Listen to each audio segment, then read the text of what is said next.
Hi hello friends, welcome back to media talks. நான் உங்கள் மௌனிகா.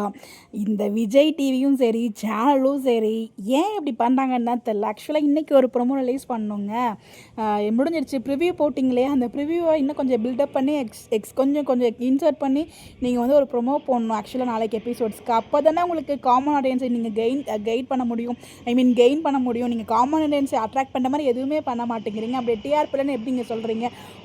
உங்களோட மைண்ட் செட் தான் எங்கள் எல்லாருக்குமே தெரியும். பட் இருந்தாலும் வந்து பார்த்தீங்கன்னா ரொம்ப வருத்தம் அவங்க பண்ணுறது. பட் இது யார் கையில் இருக்குன்னு தான் தெரியல. சண்டே ப்ரொமோவே வந்து பார்த்தீங்கன்னா சாட்டர்டே மிட் நைட்டே எடிட் பண்ணி ப்ரொமோ நம்மளோட எடிட்டர் ஷேர் பண்ணிட்டாரு. ப்ரொமோ வருங்கிறத அவர் அப்டேட்டும் கொடுத்துட்டாரு.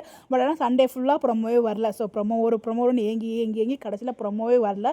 இதை பற்றி நான் அன்றைக்கே பேசணும்னு நினச்சேன். சரி மிட் வீக் ப்ரொமோ வருதா இல்லையான்னு பார்த்து அப்புறம் சேர்த்து பேசிக்கலாம் அப்படின்றத இந்த வீடியோவில் சேர்த்து பேசுகிறேன். வரல, அந்த ஒன் டே ஃபுல்லாக வரல. ஸோ நெக்ஸ்ட் டே விட்டிங்க ப்ரொமோ. ஹாப்பியான நல்ல ப்ரொமோவாக இருந்துச்சு. ஒரு சந்தோஷமாக இருந்துச்சு ப்ரொமோ பார்க்கும்போது. ஸோ ஓகே, இந்த 4 நாள் தான் உங்களுக்கு எபிசோட் இந்த வாரம். ஸோ நாளைக்கு ஒரு செலிப்ரேஷன், மதர்ஸ் டே செலிப்ரேஷன்ஸ். ஒட்டுமொத்த ஃபேன்ஸும், அதாவது உலக தமிழ் மக்கள் நெஞ்சங்களில் இடம் பிடிச்ச ஒரு சீரியல் நீங்கள் பில்டப் மட்டும் கொடுக்குறீங்களே, அப்படிப்பட்ட சீரியலுக்கு உங்களுக்கு ப்ரொமோ போடுறதுக்கு என்னையா பிரச்சனை? ஏயா ப்ரொமோ போட மாட்டேறீங்க? இந்த மிட் வீக் ப்ரொமோ யாரையா போடுவா? மற்ற எல்லா சீரியல்ஸ்க்கும் வாரத்தில் 2 ப்ரொமோ 3 ப்ரொமோ, ஒரு சில பஸ்ஸில் நிறைய ப்ரொமோ நீங்கள் பாட்டு போட்டே இருக்கீங்க.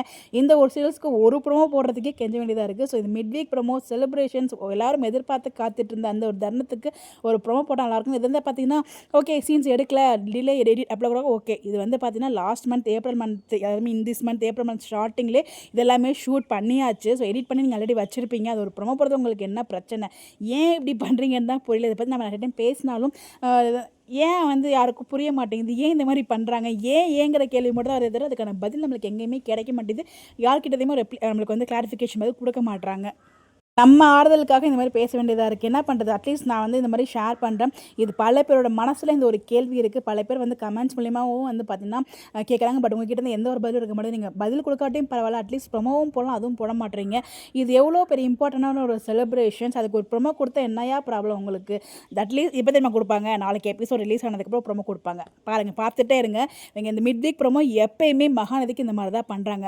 அதாவது எபிசோட் டெலிகாஸ்ட் ஆனதுக்கப்புறம் அந்த ப்ரொமோ ரிலீஸ் பண்ணாங்க. அது எதுக்கு ரிலீஸ் பண்ணால் என்ன, அதாவது இதுக்கப்புறம் வயசுக்கு வந்தா என்ன, வரனா இல்லை அப்படிங்கிற மாதிரி தான் இருக்குது. அந்த டைலாக் ஒரு காமெடி டைலாக் இருக்குள்ளே, அந்த மாதிரி தான் இருக்குது. செம்ம இரிட்டேட் ஆகுது. உண்மையிலே வந்து பார்த்தீங்கன்னா அப்படி தாங்க ஃபீல் ஆகுது. இன்றைக்கி விட வேண்டிய ஆல்ரெடி எடிட் பண்ணி நீங்கள் கையில் வச்சுருக்கீங்க. அதை ஷேர் பண்ணுறதுல என்ன பிரச்சனையோ தெரியல. சொல்ல ஒன்றும் இல்லைங்க, மனசு தாங்க வலிக்குது. உங்ககிட்ட இந்த மாதிரி பேசி பேசி ரொம்ப கஷ்டமாக இருக்குது. என்ன தான் பண்ண போகிறாங்கன்னு தெரியல. இப்படியே பண்ணிகிட்ருக்காங்க. இதுக்கு எப்போ தான் ஒரு சொல்யூஷன் கிடைக்கும்னு தெரியல.